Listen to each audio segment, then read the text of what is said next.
All right, how you guys doing? All right, so this is about odor in your office. Usually, where you work at. If you have like a sewer odor, now sewer odor is pretty distinct. Now it could also have like cat urine, like a litter box odor. A lot of times that's still sewer odor. Maybe the sewer gas, or excuse me, the sludges being reacted with, let's say, cleaning agents. Like we have tons of cleaning agents today, right? Especially, you know, with all the alcohol-based cleaning agents and air fresheners and all that stuff, and sulfates will react and cause like a ammonia odor, which is that cat odor. But anyways, so you're working in your office and you smell this, and or it's a persistent odor, doesn't go away. And just a couple things. The thing you see right here is that's a return vent. Now, I've had this sewer gas odor problem. I'm going to say on 3 cases in the last 6 months. So they're all different. This one there's 3 things. One thing that all three of those all my jobs had in common, at least 3 of them had in common. I'm going to get to that because it's pretty interesting. But this is a return, and most buildings, if you think about it, the returns aren't a lot of times aren't ducted, so they're just a big space above the drop ceiling. All that air up there, whatever it is. If your parapet leaks, you could have mold. If you've got dust, fibers from your insulations, etc. It's all up there.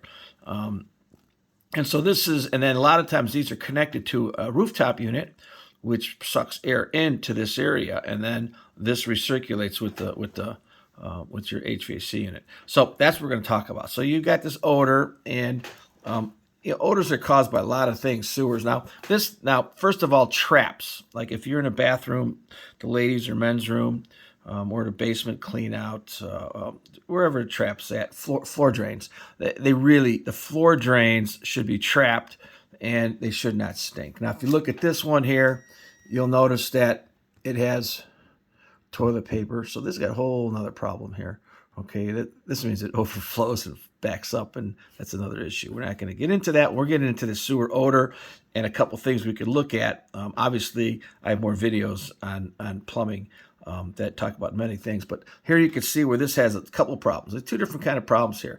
But the bottom line is, if you go up to a floor drain, it shouldn't smell, unless, of course, it does. Then it could be dried. There's a trap. That trap better be proper. And if it's dried from not being used, you could put water down, and sometimes that helps. Sometimes it gets sucked out, called back siphoning, when you flush a toilet because you have an issue with your plumbing system. Something could be wrong. Something wasn't vented right. Something wasn't plumbed right. Something was blocked. A lot of reasons. And here's a drain. Also, this is slop sink, and you can see again, the toilet paper here, and all this thing floods when it backs up. But that's another problem, and we're not going to get into that one right now. We're getting just to the odor for now. So now let's talk about this. So here's a floor drain. This one actually has, it gets dried, okay, gets back siphoned, so sewer gas comes out of it. And what's this? Oh, this is the cold air return to the furnace, and the furnace is behind this door. So this sucks the air right out of this hole. Boom. It's like a boom, right in there, okay? Now, these are stacks. And these are on your rooftop, generally if you have a flat roof or a pitched roof.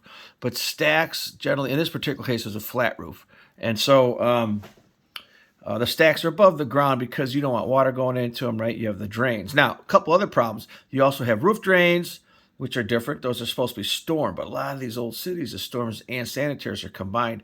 So even if it is a storm and it's combined, you can still get sewer gas coming out of it. So you want to smell them, check them out, okay? Now, generally, you will get some odor that comes out of these because they're direct communication to the sewer system, which goes out to the street.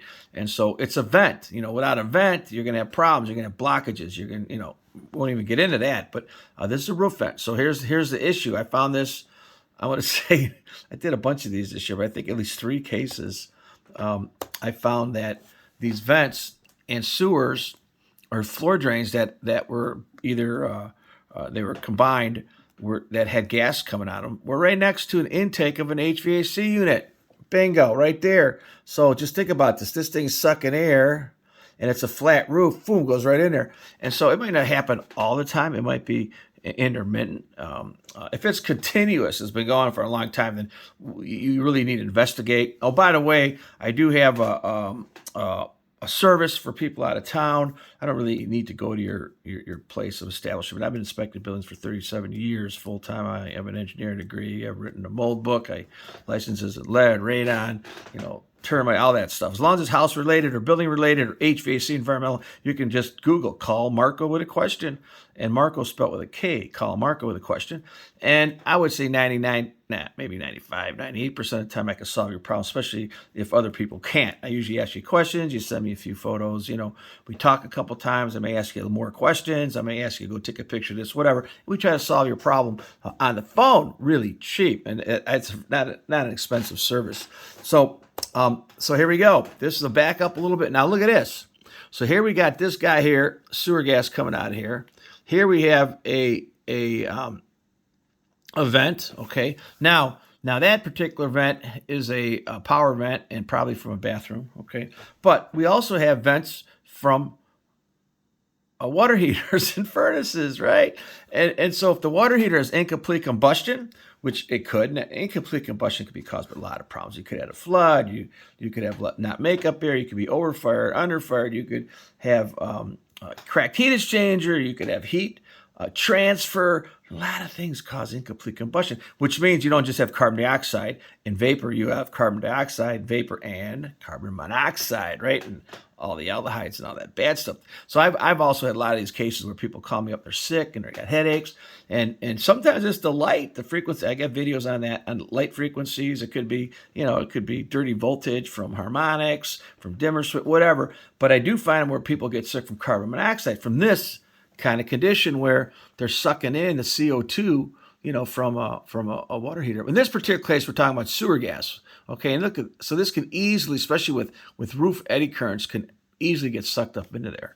All right, and then sometimes you actually have this kind of condition, which is also a vent or makeup air vent. Okay, you can see that here, and boom, there's your sewer gas. Okay, and so basically, you want to go up to the rooftop and check those out right off the bat, especially if it's intermittent. Maybe happens on hot days, on windy days. I don't know. But I always want to look at that. A lot of times you can maybe extend these. Talk to your plumber. You better have a plumber that knows what he's doing. A lot of times you got to pull permits when you make changes. You don't want to change the anatomy. The minute you change the anatomy of the building, things happen, right? So you better know what you're doing. You better do things right. So in a lot of cases, you could extend these, move them around. You could, you could relocate things. Okay. I also will provide a few links below. I have a few links and some products if you want to check it out. I do also do Amazon. I sell products for bugs and things like that. And I appreciate if you just buy them from me. I don't really ask for a lot of money for my videos, so I get like a penny if you spend $10. I don't make a lot, but I get a penny, 20 cents, whatever. And also call Mark with a question. If you got house problems, they have to be house problems. My house has odors, or, my house makes noises, this is turning black, anything, any anomaly, any crazy thing in a residential. I'm pretty good. I've been doing this for like 40 years. So anyways, this is odors in an office building. Go up on a roof. Don't fall off the roof. And check this out. First, check out your sewers. Of course, you need to snake your sewers, and you need to run a camera through. And then at that point, you got to start looking at blueprints and making sure you got vents and all that. But this is a no-brainer. And it's not just for odors. It could also be for toxic fumes. And also if you're near an establishment downstream of a factory, that's another issue. You could be getting a whole different type of contaminants in your building or in your office, or even in your home. So thanks for coming on. And I got a couple links below. Oh, there you go, below. And if you'd like me to solve some of your problems, call Marco with a question. Just Google it.